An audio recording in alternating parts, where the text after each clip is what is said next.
और short circuit से आग लगने की सूचना है।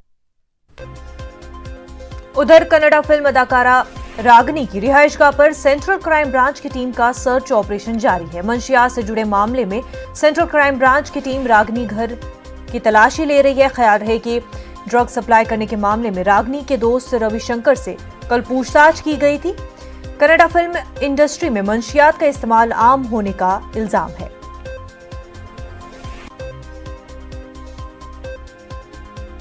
बेंगलुरु से हमारे नुमाइंदे रूफ इस वक्त हमारे साथ जुड़ चुके। रूफ, ये पूरा मामला है क्या? जी देखिए, इस वक्त कन्नड़ा फिल्म इंडस्ट्री सैंडलवुड पूरी दहल चुकी है। सीसीबी और यहाँ की पुलिस और इंटेलिजेंस एजेंसियां ड्रग्स के मामले की जांच कर रही हैं।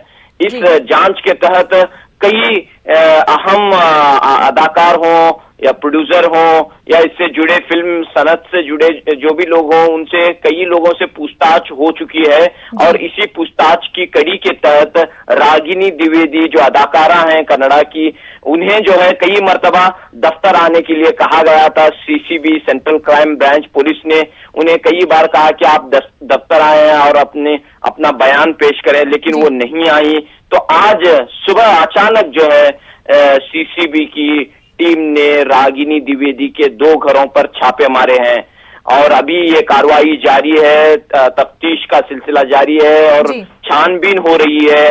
यहाँ तक के रागिनी की कार और व्हीकल्स दीगर वहां पर भी जो है छानबीन की गई है इस वक्त। और हम देख रहे हैं कि रागिनी का जो नाम है, एक मुल्जिम जो इस मामले में गिरफ्तार है रविशंकर, उनके जो फोन में रागिनी के बाकायदा टेक्स्ट मैसेज, फोन कॉल्स, ये तमाम चीजें थी। तो इस बुनियाद पर ये मामला मजीद पुख्ता हो गया और आज जो है सीसीबी ने कार्रवाई कर दी है। इस तरह कन्नड़ा फिल्म इंडस्ट्री के लिए एक बड़ी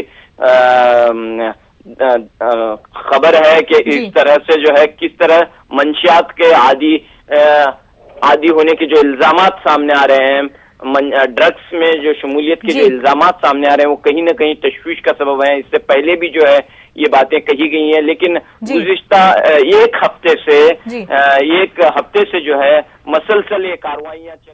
बिल्कुल, बेहद शुक्रिया रूफ तमाम तर तफसीलात के लिए।